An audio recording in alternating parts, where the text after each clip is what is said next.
Good evening. You're watching the main news on HKIBC. I'm Maisy Mok. Here's a look at tonight's top stories. The investigation into the Jpex cryptocurrency scandal widens with 3 more arrests. A diplomatic row between India and Canada deepens, with New Delhi suspending visas for Canadians. And Rugby Sevens veteran Salom Yiu and Wushu champion Juanita Mok are named as Hong Kong's flag bearers at the Asian Games.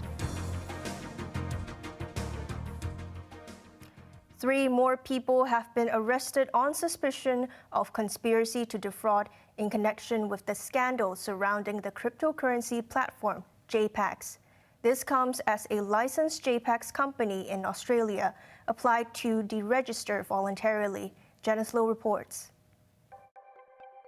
11 people have been arrested so far in connection with the cryptocurrency platform Jpex in the wake of complaints by 2,000 people who lost a total of $1.3 billion. The latest to be detained were influencers Stanley Chu and 2 other men. Chu was escorted by commercial crime officers to an over-the-counter outlet in Tsim Sha Tsui this afternoon. Officers later continued their investigation at another outlet in Tsuen Wan.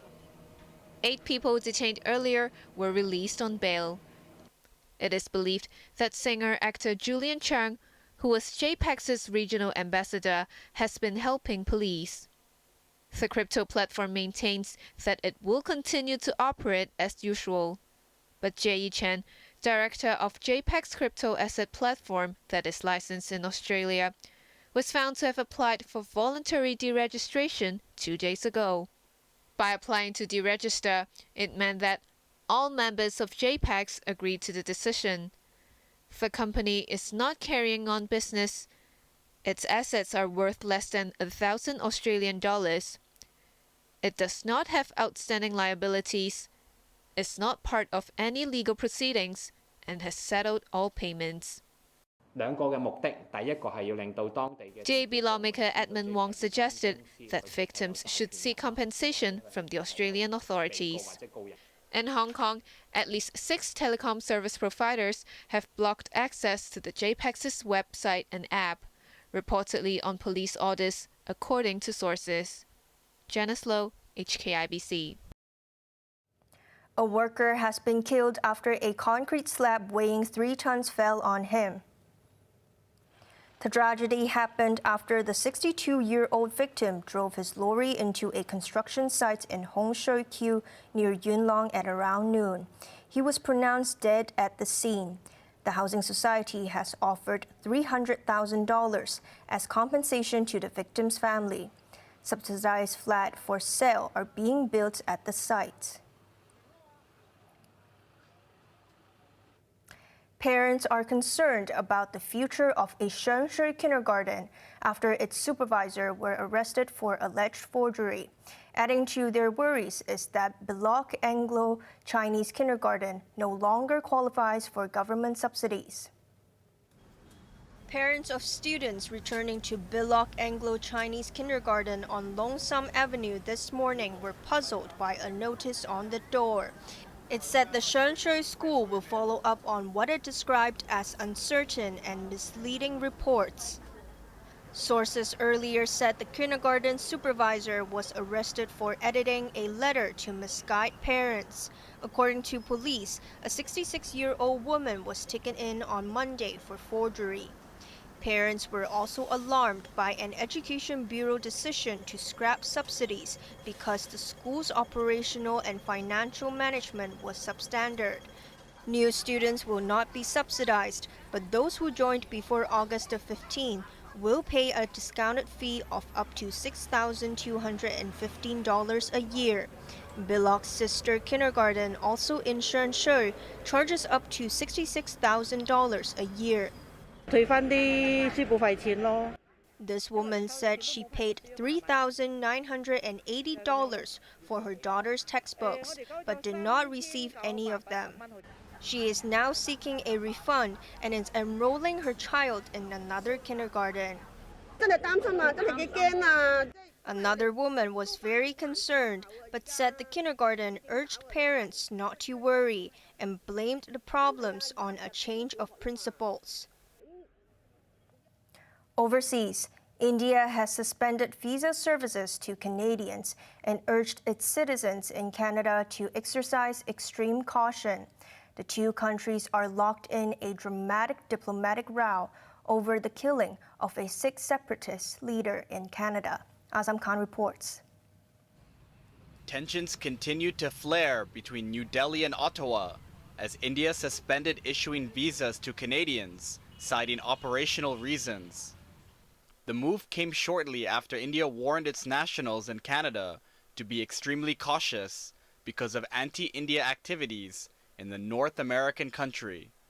Relations between the two U.S. allies have plummeted after Canada said it had credible evidence that the Indian government was linked to the murder of Sikh separatist leader Hardeep Singh Nijjar near Vancouver in June. New Delhi rejected the accusation as absurd and expelled a senior Canadian diplomat after an Indian diplomat was ordered to leave Ottawa. The row centers around demands by Sikh separatists for an independent state of Khalistan in Punjab, the breadbasket of India. New Delhi has repeatedly accused Canada of supporting the separatist movement, which is banned in India but has strong support among the Sikh diaspora. It's an awkward situation for Western countries seeking to woo India as a counterweight to China. Experts say it is a waiting game now. If Canada makes any proof public, it could force Western allies to openly condemn India. Azam Khan, HKIBC. The authorities in Venezuela have deployed 11,000 troops to retake a prison from a powerful gang. Relatives who lived with inmates inside Tocoron prison gathered outside as the raid took place. Authorities did not say if there were any casualties, but launched a search for inmates who might have escaped. The jail in the central state of Aragua served as the headquarters of Venezuela's most notorious gang. Investigative journalists said the prison was used as a hotel by gang leaders and had a pool, a zoo, a bank, and nightclub.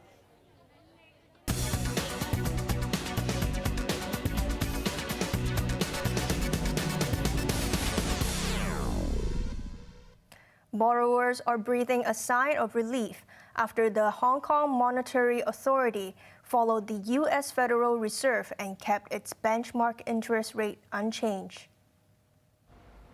Their decision prompted HSBC to maintain its best lending rate at 5.875%. Hong Kong's other commercial lenders are also expected to keep their prime rate steady. The city's de facto central bank warned that the Fed decision did not mean that it would stop raising rates. The Fed pause came as U.S. inflation dropped to 3.7% from a high of 9.1% more than a year ago. However, the central bank hinted that rates will stay high for some time.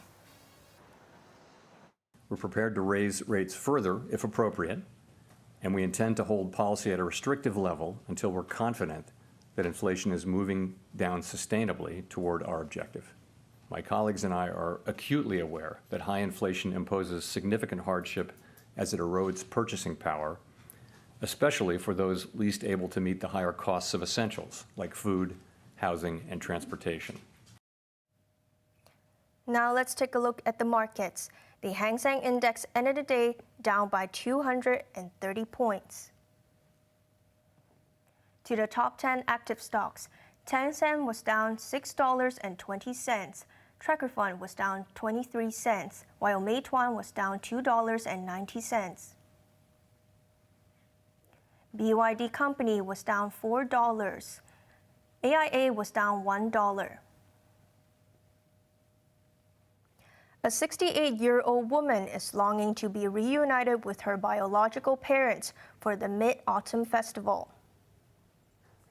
Lam Soi Fun was put up for adoption 2 months after she was born in 1955. She recently discovered that her biological father, who was married to another woman, had an affair with her mother. That was why she was given away.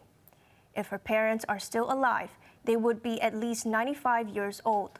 But Lam hopes to reunite with them and her 3 siblings, saying she misses her family most during the Mid-Autumn Festival, which comes 2 days before her birthday on the lunar calendar. That's our main news for Thursday night. Join us for more news at 11. I'm Maisy Mok. Good evening.